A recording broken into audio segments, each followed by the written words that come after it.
हर हर महादेव दोस्तों। नवरात्रि की हार्दिक शुभकामनाएं भक्तों। नवरात्रि के दूसरे दिन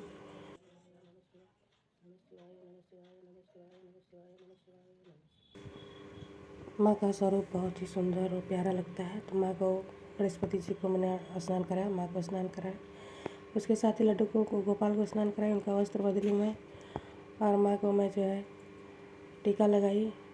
इसके साथ ही माँ का मैं पूजन की, भोग लगाई माँ को। माँ का स्वरूप बहुत ही सादा और बहुत ही सुंदर लगता है और इसी तरह माँ हम लोग पर अपना कृपा दृष्टि रखती हैं।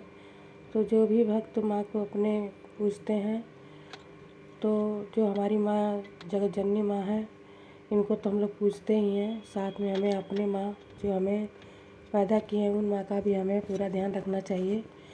अगर उनकी हम सेवा कर लेते हैं तो समझिए कि हम अपनी माँ जगदम्बा की सेवा कर लेते हैं। तो यही मैं कहती हूँ कि अपने विचार से और अपने कर्म से हम लोग को अपने परिवार के साथ जो कर्म हमारे निर्धारित किए गए अपने परिवार के लिए, वो कर्म हम लोग को अच्छे से निभाने चाहिए। माता पिता की सेवा करते हुए अपने जीवन को जीना चाहिए और जो हमारे जीवन में त्यौहार व्रत आते हैं उनको करते रहना चाहिए। तो सबसे पहले हमारे गुरु जी, हमारी माँ जो गुरु माँ है, हमारे शिव गुरु महाराज हैं, वो लोग हमें पहले अपने परिवार के कर्तव्यों का निर्वहन करने के लिए कहते हैं कि जो भी हमारे कर्तव्य हैं अपने परिवार के प्रति हम उसको पहले निर्वहन करें। उसके बाद जो है पूजा पाठ हम जो करते हैं माँ के स्वरूप की, गुरु के स्वरूप की, वो करते रहें, तभी हमें पूरा फल मिलता है।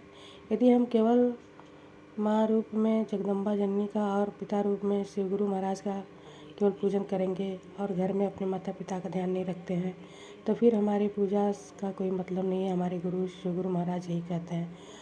तो शिव गुरु महाराज जो भी हमारे कहते हैं, उनका यही ध्येय है कि हमें पहले अपने घर में अपने कर्तव्यों का निर्वहन करना चाहिए, अपने माता पिता का सेवा करते हुए और अपने पति, अपने बाल बच्चों का पूरा ध्यान रखते हुए हमें हमारे जीवन में जो भी आता है उसे ध्यान रखना चाहिए। जय माता दी।